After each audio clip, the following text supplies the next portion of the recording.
Please remember this Uma Musume by Pyrrhixz. Yeah, we're gonna look at that. I don't know which Uma we are talking about, so can't even forget something if I don't even know it. So yeah, we'll see. We'll see. We will see. Here we go.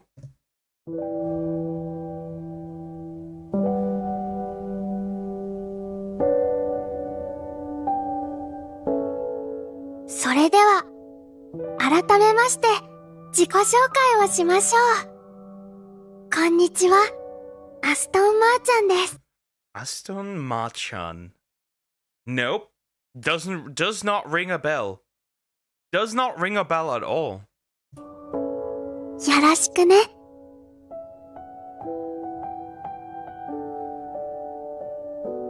In Uma Musume, the drive is always present to obtain an ever-growing pool of Umas to race. Even if a player is unable to obtain a specific character, information regarding them can still be found in the game's trainer notes. Though a brief overview... Wait, is it the one with... Is this video about the one with the star eyes? The one that I found super cute? With some features still locked, the player can still view Umas they've yet to obtain, with most being unreleased in the global version. These Umas are added if a player has either encountered or raced against them in their careers. This is the case for all but one Uma, who doesn't appear unless pulled. Until that point, she ceases to exist in that world. So why is this the case? Why does... Okay, no. Okay, no. Well, interesting. Okay, wait. So this one just exists in the game. That's it. She just exists in the game. Is this Uma... Oh, look there. She has like some hearts up there, or whatever you want to call them. Like a white and blue and a red and blue? A red and white? That's cute. And like a little crown. That's cute. That's cute. Also, there's no thing around her ears. Instead, it's around her hair on this side. Huh. Interesting. Musume remain hidden despite the strong urge to be remembered. Who is this Uma? And what was the career of the racehorse she was modeled after? Today, I intend to dive into these topics and present to you a story of regret and remembrance, a rivalry that never was, and a memory fleetly fading with time. This is the story of Aston Machan, a legacy that will never be forgotten. This video will act as one of two parts covering both the real-life history and Uma Musume version of Aston Machan and her career. This video will mainly focus on real-life events with some Uma Musume tie-ins. Machan's story is a roller coaster, and I plan to release a full in-game analysis. So she is in the game, but why is she like forgettable? Huh. When she's available for global players, so they may experience it for themselves. So first and foremost, let's tackle the main topic at hand. Why is Aston Machan presented in the first episode of Uma Musume's third season? Specifically, with shots revolving around Daiwa Scarlet and Vodka. She has no speaking roles and just stares into the camera. Aston Machan— Wait, she's just there? She's just there. She is like, just wait. She's just in one episode and then just like as like a non-voiced character just standing there, not doing anything? What? Why even, huh? Machan was active during the same time as Daiwa Scarlet and Vodka. As her history unfolds in this video, you will see why she slowly was forgotten. Every Uma present in the game have their real-life identities acquired through licensing agreements with various horse owners. This is often facilitated directly by the JRA. Some owners will simply allow their horses to be represented, while others will have specific requests they'd like implemented in the game and anime series. For Aston Machan, her Uma Musume counterpart was supervised heavily by her original owner. Machan is the only Uma to break the fourth wall in this series, directly staring into the camera, or shuffling her way into shots if the camera pans or cuts away from her. This is an attempt for her to never be forgotten. A statement was she— That's a cute way to put that there. Interesting, I wonder where that is going though. I really wonder, cause she has no speaking role in the anime. None. Absolutely obsessed with. During instances where Machan is the main focus of a scene in the game, she'll always be staring straight at the camera, as if she's not speaking to any other in-world characters, but instead to you as the player, directly requesting you to remember her and not be forgotten. Aston Machan was a mare born on March 5, 2004 at the Shodai farm in Hokkaido. Her sire was Admire Kozin, and her dam Rustling Copes. Kozin was a two-time G1 winner both at the Asahi High Futurity Stakes and the Yasuda Kinen. Aston Machan would be among the first crop of Admire Kozin. From birth, the farm personnel had evaluated Machan as a horse of great potential. Due to this, Machan was placed in one of many JRA select sales, where promising foals are put up for sale to be acquired by various owners. It was highly believed that with the promising evaluation, Machan would be purchased in no time. What was unexpected was the individual who would purchase Machan. Even with an impressive evaluation, initially, Machan found no potential buyers. This was mainly due to the fact of her being the first crop of Kozin offspring. No previous data was available, which deferred many potential buyers. Eventually, Aston Machan was purchased by Dr. Mayumi. So, let me get this straight. That means that buyers are harder to find if essentially if there's no data of how the offsprings perform. Previous offsprings. Is that what this means? Sounds like it, at least. Tosa, who was a female physician. Machan would be, according to available records, the first horse owned and raced by Mayumi, who at the time was still a widely unknown name in the world of horse racing. The name Aston Machan comes from a combination from the British luxury car brand Aston Martin, alongside Mayumi's school nickname of Machan. Mayumi was a fan of James Bond, and wanted her newly That's cool. A fan of James Bond, that's cool. That's interesting. That's really cool. Acquired mare to run as fast as the car driven by him, the Aston Martin.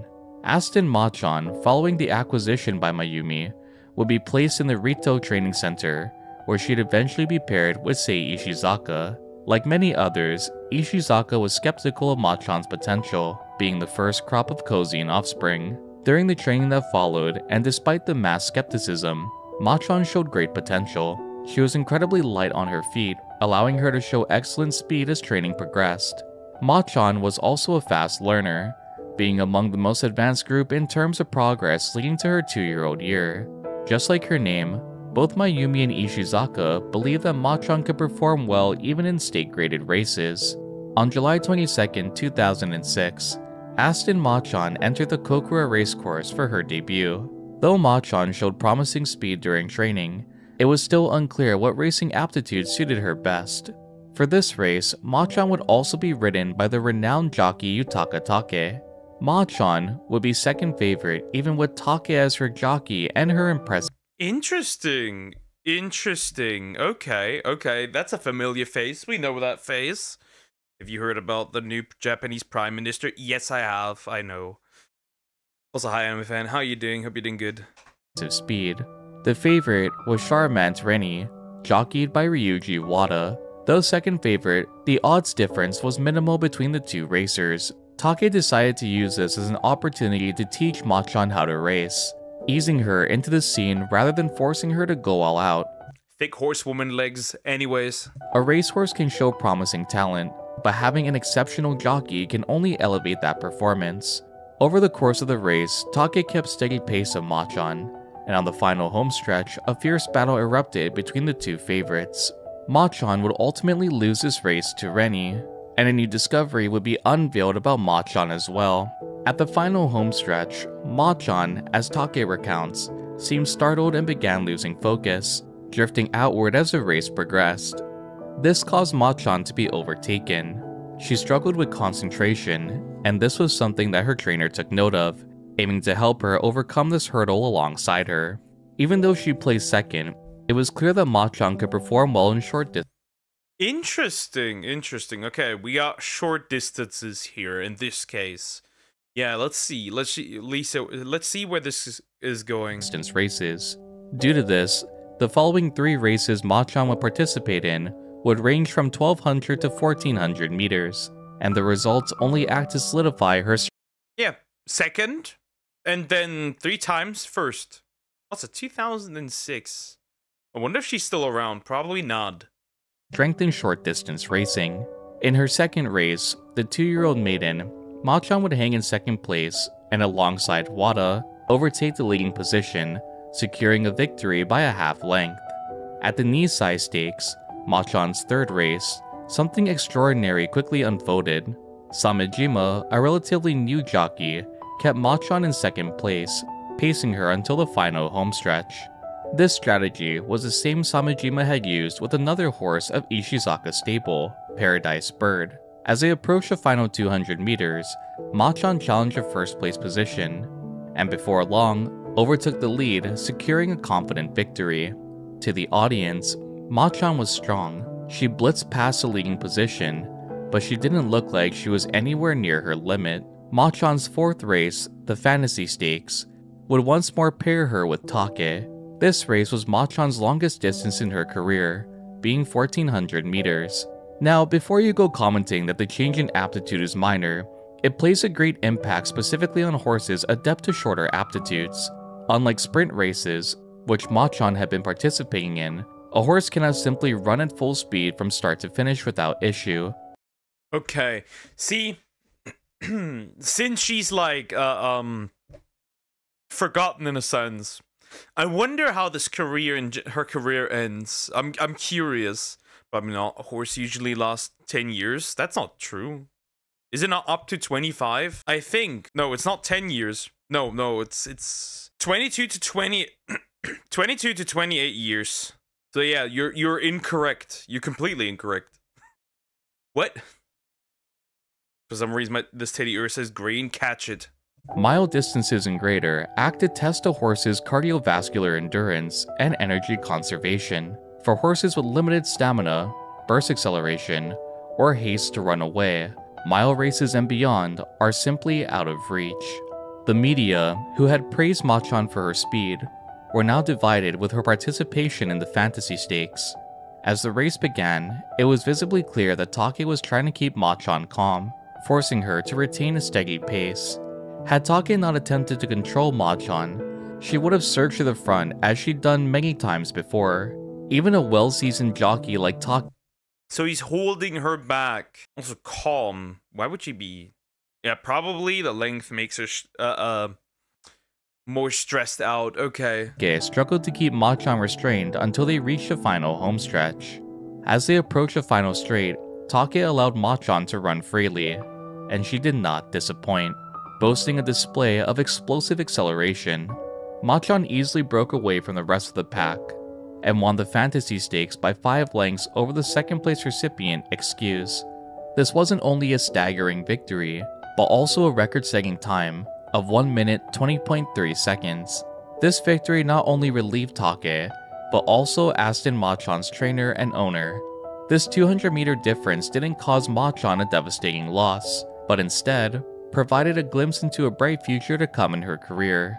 In the so she's probably going to be running on more longer races, right? So wait, so it was like, she would run like 1,400 meters, so this one will be 1,600, oh, right? I didn't pay attention fully. Game following this race, Aston Machan will ask the player, "Did your heart race? Were you excited?" The simple answer is yes.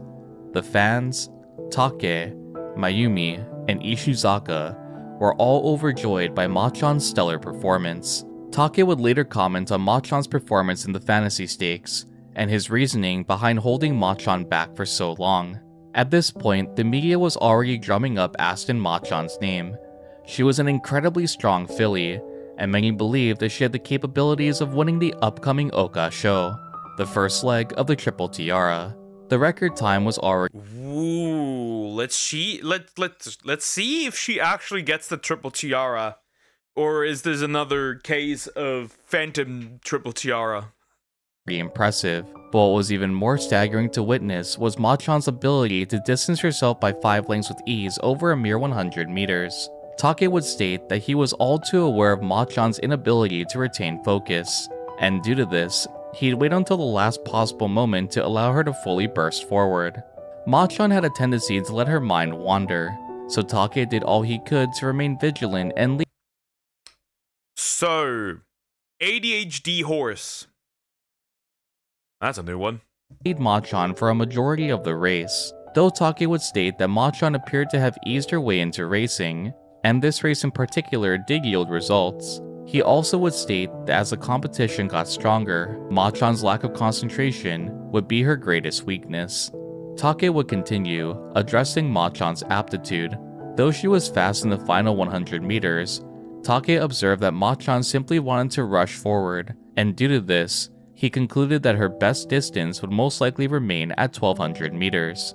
A month later, on December 3rd, 2006, Aston Machan would participate in the Hashin Juvenile Fillies, her first participation in a G1 race.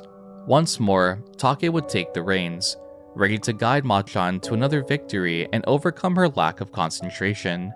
This race would be 1600 meters in length, and due to Machan's previous Fantasy Stakes win, her team was confident that she could display her monster. Okay, so that confirms it. The previous one was 1,600 meters. Interesting. So she's an airhead. Yeah, she's an airhead essentially. Yeah, that describes it also well. Cannot concentrate, and wants to do whatever she feels like, kind of. Her speed, even with a 400-meter difference over her preferred aptitude. Machan would be the favorite to win, sitting at a 1.6 to 1 odds. As the race began, right out of the gate, Machan attempted to surge forward. Even with his vast experience, Take still struggled to manage her, eventually calming her and positioning themselves in 5th place along the inside of the course. Fans were seeing once more both Machan's speed and Take's expertise in action. Sticking close to the rails until the final corner, Take kept control of Machan, and down the final straight, Take broke through the leading group and Machan surged forward. Just like the Fantasy Stakes, they began distancing the lead horses. But unlike the Fantasy Stakes, this time, a new challenger would emerge. From the far outside pursued a Dark Bay filly, one displaying a monstrous spurt to catch the leading position. Soon, a head-to-head duel began between Machan and this Dark Bay filly, and ultimately, Machan would lose by a neck. The horse who challenged Machan's incredible speed and proved victorious was named Vodka. Oh, okay, Vodka does this. Now here comes the question. Forgotten. Is this gonna be like a continuous situation where Vodka is just gonna grab the win? Barely? Huh.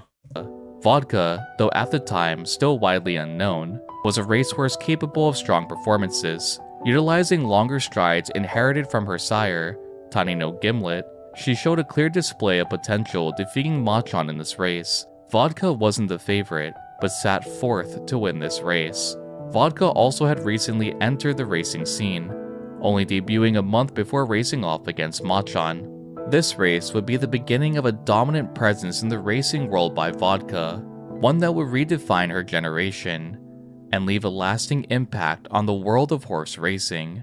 Vodka was strong, but her jockey, Hirofumi Shi, was also a well-seasoned jockey in his own regard. She had ridden Agnes Did. So what basically happened is, what I'm thinking is gonna happen from here on out, Vodka is gonna continuously steal the spotlight, and that's why Machan is gonna be forgotten, or like kind of like no light shall be put upon her.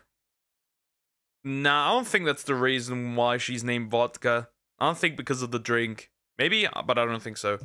In the 2001 Autumn Tenno show, ending the legendary reign of the Overlord, TM Opera O. Reflecting on this defeat, the normally calm and collected Take would comment, "The opponent was just too strong. She's strong." Aston Machan's training assistant, Kazuya Ueda, also would state, "She, Machan, was born in the wrong era." Though harsh, these words sadly would hold true. Aston Machan being born not only in the same era as Vodka, but also Daiwa Scarlet, two names that you're familiar with, so it's quite ironic how the name Aston Machan remained foreign until you watch this video. It's a perfect example of Ueda's comment. Aston Machan was neither weak nor incapable. In fact, she was far from it. Although she was strong, the juvenile fillies race proved that there were opponents far stronger, ones who would lead on to define their era. Trainer Ishizaka would take this loss as a lesson. Confident, Machan maybe that's why she doesn't say anything, because essentially the spotlight, like as a like sign showing that like her presence basically was there but overshadowed by Daiwa Scarlet and Vodka. could still handle 1600-meter races, and still had high hopes for her 3-year-old racing year. Their next aim would be the Oka show, but the question still remained. Could Machan win over such strong opponents? With 2006 coming to a close, Machan would race 5 total times, placing first in 3 and second in 2, an impressive record for her 2-year-old year. As 2007 began, Aston Machan would race in the Pyrrhixz Review held on March 11th. This race, alongside the Tulip Show, is regarded as one of the 2 major trial races for the Oka show.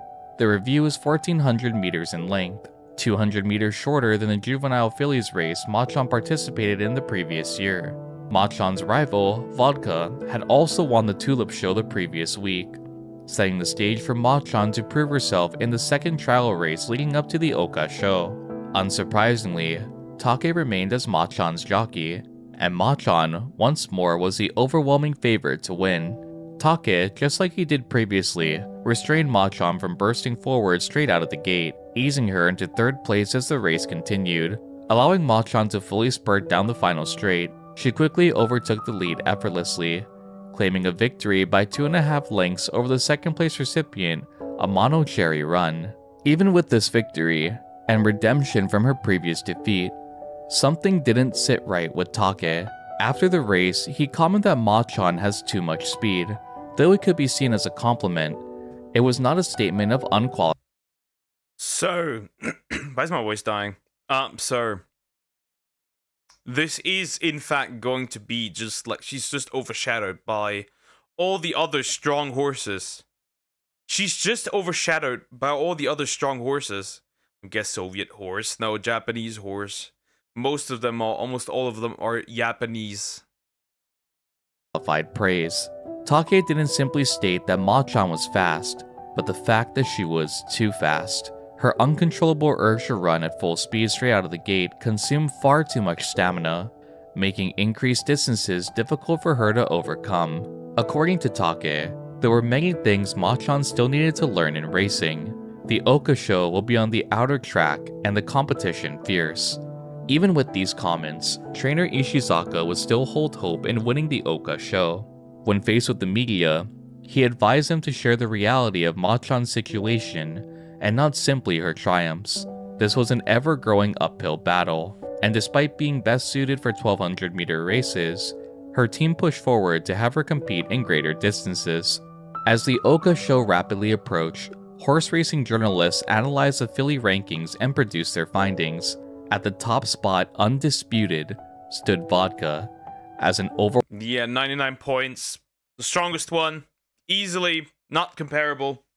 That makes sense. overwhelming favorite with 9. Then you would be Daiwa Scarlet, right? Just straight up. That makes sense. That does make sense as well. 99 points. Below Vodka was Daiwa Scarlet, standing at 94.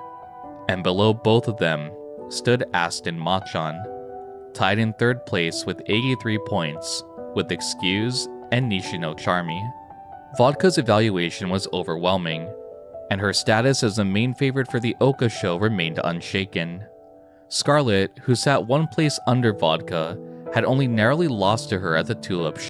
Yeah, barely. That's rough.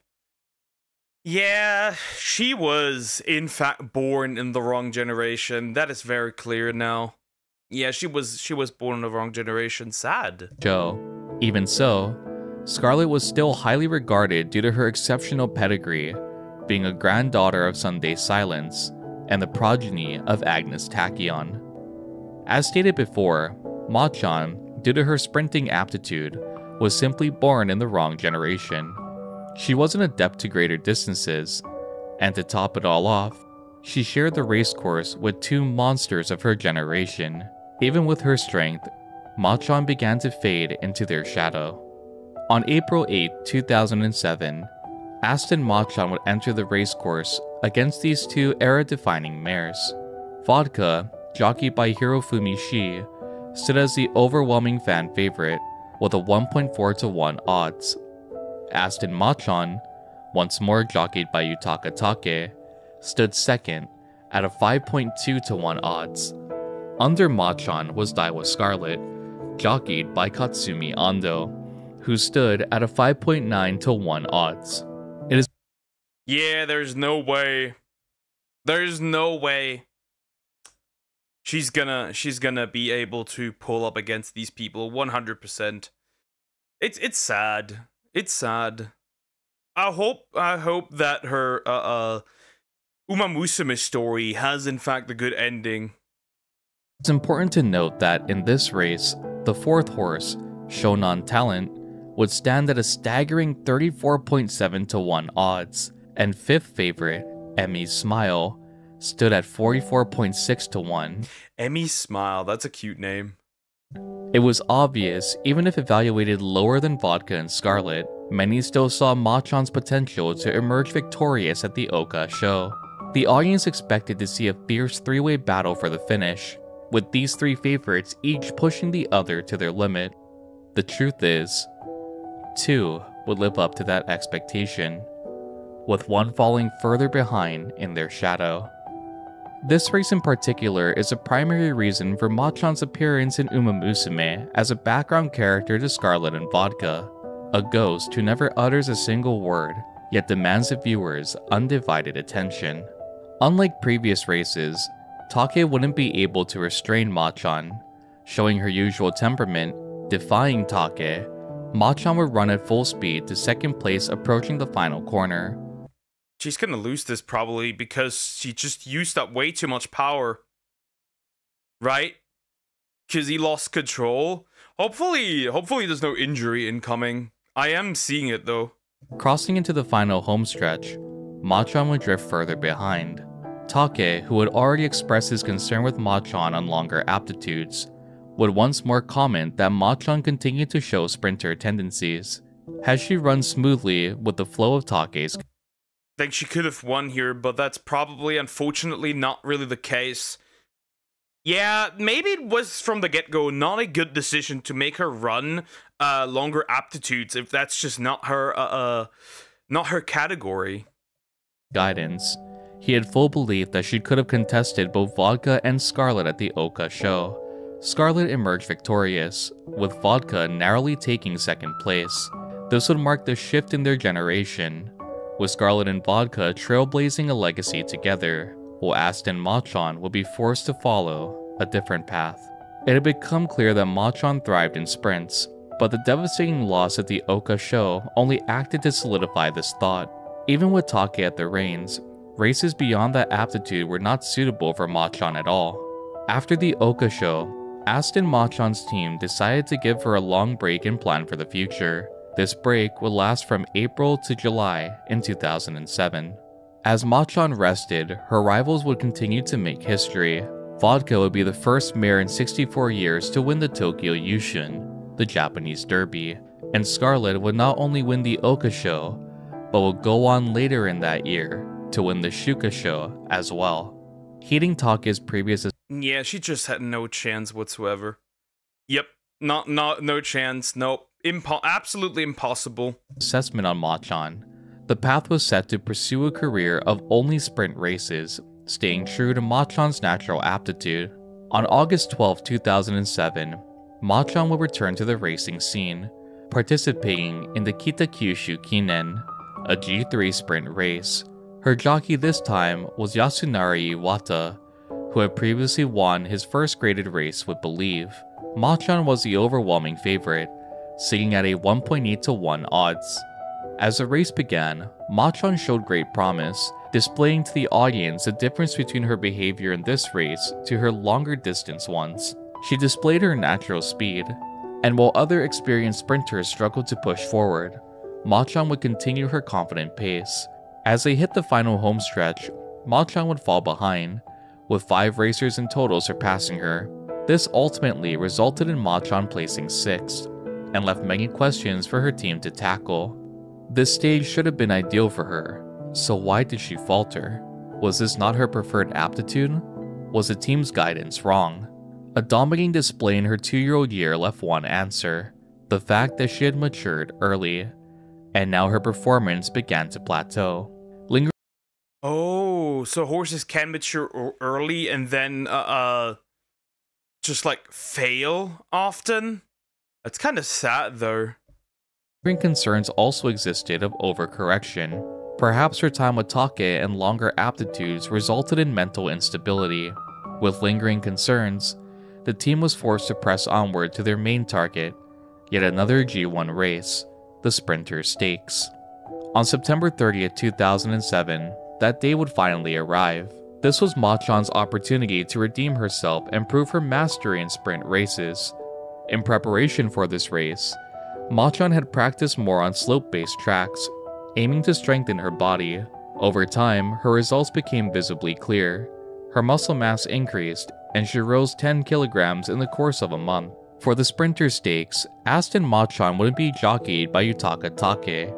Take had already previously agreed to riding Suzuka Pyrrhixz in the very same race. Pyrrhixz, who was owned by Keiichi Nagai, the same owner of Silent Suzuka, had a long-standing relationship with Take. I just find the decision to not give her a proper role in the anime, I don't know. Kind of find that sad. It's kind of depressing. Due to the current circumstances, Machan would be jockeyed by Eiji Nakadate. This proved to be peculiar for many fans, seeing as Nakadate had been active over 10 years earlier, and was the main jockey for the great filly Hishi Amazon. Even into the 2000s, he remained a top jockey, ranking among the top 10 nationwide. This mainly came as a shock, since at this point in his career, Nakadate primarily only rode local tracks. Nakadate had claimed many wins in regional races, even achieving 100 wins in a year, but these days, it was rare to see him in a Central G1 race. Of course, this unexpected addition garnered the question, why him? As conversation continued, skepticism quickly grew to excitement. Eventually, the common answer was reached. Nakadate would allow Aston Machan to take the lead and be a true front runner. You see, Nakadate wasn't only the jockey for Hishi Amazon, but another horse you're all too familiar with from Uma Musume, a front-running horse that ran with everything they had, an unprecedented— Oh, interesting. For who though? What is her name? I forgot her name. Mostly because nobody really, I don't have her. Is she even a usable horse? I forgot. Maybe she is. I don't know. I don't have her. ...to front-running strategy that would even defeat Rice Shower. Nakadate was the main jockey for Twin Turbo, and of all— I don't think she exists yet. Not even as a cart, nothing. I'm pretty sure. But I've seen her before. ...types of running, he was well known as a master front runner. The team behind Machan fully intended to unleash her abundant sprinting ability, and utilizing one of Japan's best in the field, they had their sights set to win the Sprinter Stakes. Up until this point, Machan had run cautiously, but that caution was thrown aside to allow Machan to do what she defiantly attempted so many times before, to run to her heart's content. There was no turning back, and the team, alongside Ishizaka, had taken precaution to ensure this transition went smoothly. The track this time would be heavy due to rain, a condition requiring brute strength to overcome. Luckily for Aston Machan, her team had already trained her to possess that monstrous strength required. As the gates opened, Lohengrin, jockeyed by Hirofumi Shi, exploded out of the gate, displaying a perfect start to the Sprinter Stakes. Even this start would be easily surpassed though. Unleashing all her power and unrestricted by her jockey, Machan made an incredible push to the front, easily surpassing and overtaking Lohengrin. This was shocking to everyone watching. This wasn't a debut race. This was a G1 with every horse being a top racer in— So the entire problem comes down to the aptitude for her just being in, like, these other races just being wrong for her, and that she needed the sprint races. Okay. Well, that's kind of sad, though. It's kind of sad, though. The attempt of making her something she's not damaged her reputation, essentially. In terms of speed and acceleration, even with this roster of expert sprinters, Machan had surpassed them all. She was faster than them all. Even with the heavy track conditions, Machan led. Nakadate's guidance finally allowed Machan to fully thrive on the course. She maintained her lead uncontested, keeping 3 lengths between her and second position. This lasted until the final homestretch, where she'd extend that lead to 4 lengths. As pursuers narrowed the gap, Machan crossed the finish line. From start to finish, she yielded her lead to no one. After so many trials and so much hardship, Aston Machan had finally claimed her long-awaited G1 victory, establishing herself as a new sprint queen. This race will also be a milestone for Nakadate, winning his first G1 race in 13 years. He later— Ooh, interesting. Yikes. Interesting, okay. Feel life. state that he'd have his own strategy to have Machan win, but Ishizaka simply told him to bring out Machan's full power. No restrictions, no stress, just ride in a relaxed position. Nakadate was extremely grateful to Ishizaka for this request, allowing him to reignite the passion he had to race on a big stage. To say the response from Machan's team was emotional would be an understatement. Nearly every single member were on the verge of tears for Machan's win, finally being able to see her full potential after so many roadblocks in her career. Even though she would never stand aside Vodka or Scarlet, she had made her mark, claiming a victory on the greatest stage for Japan's sprinters. Aston Machan was still a 3-year-old horse, and it had been 15 years since a horse that young had claimed a victory at the Sprinter Stakes. Only Nishino Flower had done the same before in 1992, making Machan the second 3-year-old horse ever to win. Machan was also younger. Well, she did have some great achievements, then I wouldn't consider her that forgotten. I think it's also just like the portrayal, right?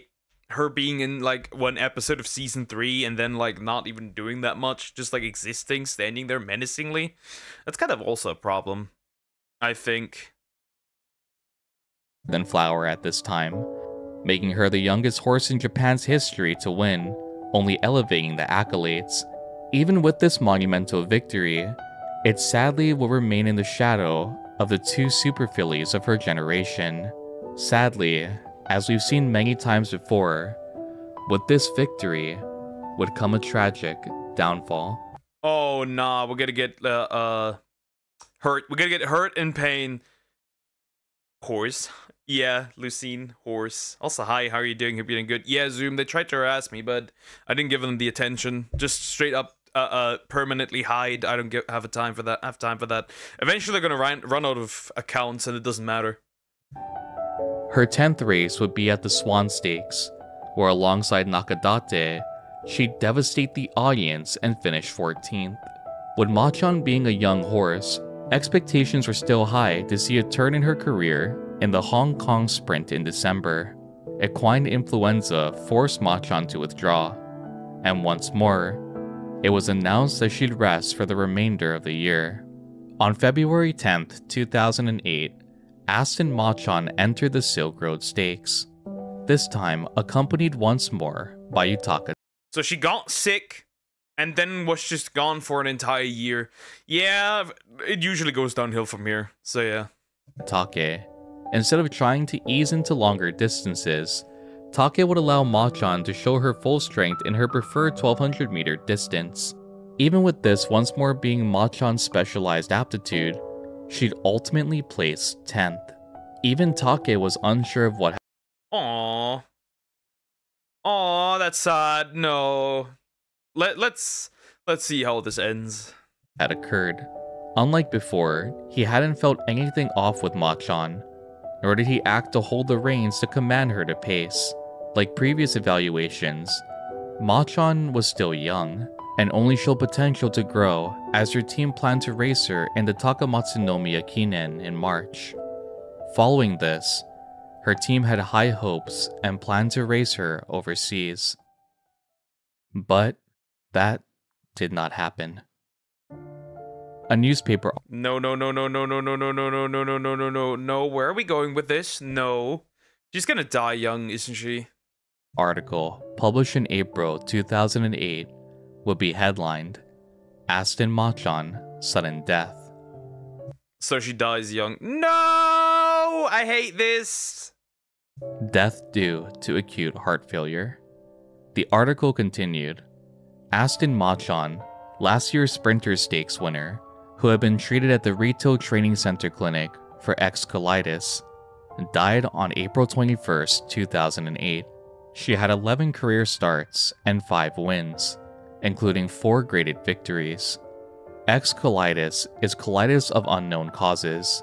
According to a JRA doctor, Kiminobu Yoshinari, mental factors such as stress are also considered. Only 5 to 6 horses per year develop it in the JRA. Some recover, and some do. 5 to 6. So she was one of those 5 to 6. And then one of those that did not recover and died. Do not. Machan had received dedicated treatment for about 2 months, but the staff's wishes for her to recover would never be fulfilled. To say Machan's death hit her team hard would be a drastic understatement. No one took the loss more severely than Ishizaka, who was haunted by regret and blamed himself for Machan's premature passing. Her instability, though often seen as overexcitement, was a sign that Ishizaka truly feels he ignored. Though this video has shown clear care for Aston Machan, Ishizaka truly felt he could have done more to. See, isn't this like instability? This isn't like Still in Love, right? Where like it's caused by the inbreeding. Well, we don't know. But still, I'm wondering if that might have something to do with it, right? Because a lot of these are kind of inbred in a way. Care for her, to properly address her mental instability. Reporter Daiki Matsunami will later publish just how much Machan's declining health impacted Ishizaka. A phone call had come to inform Matsunami of Machan's condition. At the time, he was with trainer Ishizaka, who heard each word relayed about Machan's declining health. Matsunami described his expression as solemn. Ishizaka truly loved Aston Machan, and even with the struggle getting her suited to certain aptitudes, he always tried his best to make sure everything ran smoothly. Matsunami would continue, contrasting this moment of sadness when Ishizaka relayed their plan to have Machan race in the Sprinter Stakes. Matsunami gleefully recalled Ishizaka's grin when he announced Nakadate's addition to the team. Some judged Ishizaka's choice with Machan's career, but ultimately, Matsunami stood behind his belief that Ishizaka was the best choice. This experience of grief would later influence the training of one of the strongest fillies Ishizaka would work with, Gentle Donna. Learning from the grief and regret of Aston Machan, he'd aimed to look after Gentle Donna more intensely. Good decision.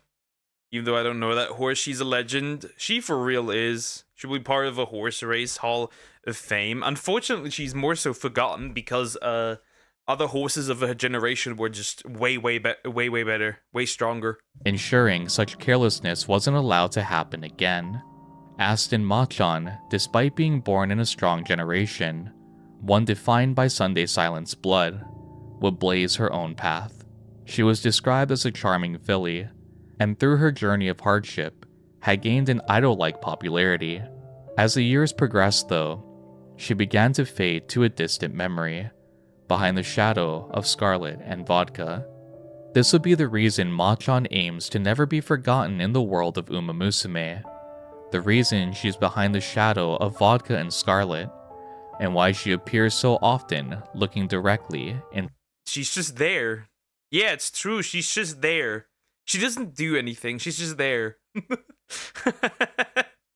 She really is just, yeah, it makes, yeah, you can tell how she's like looking at the viewer instead of, right?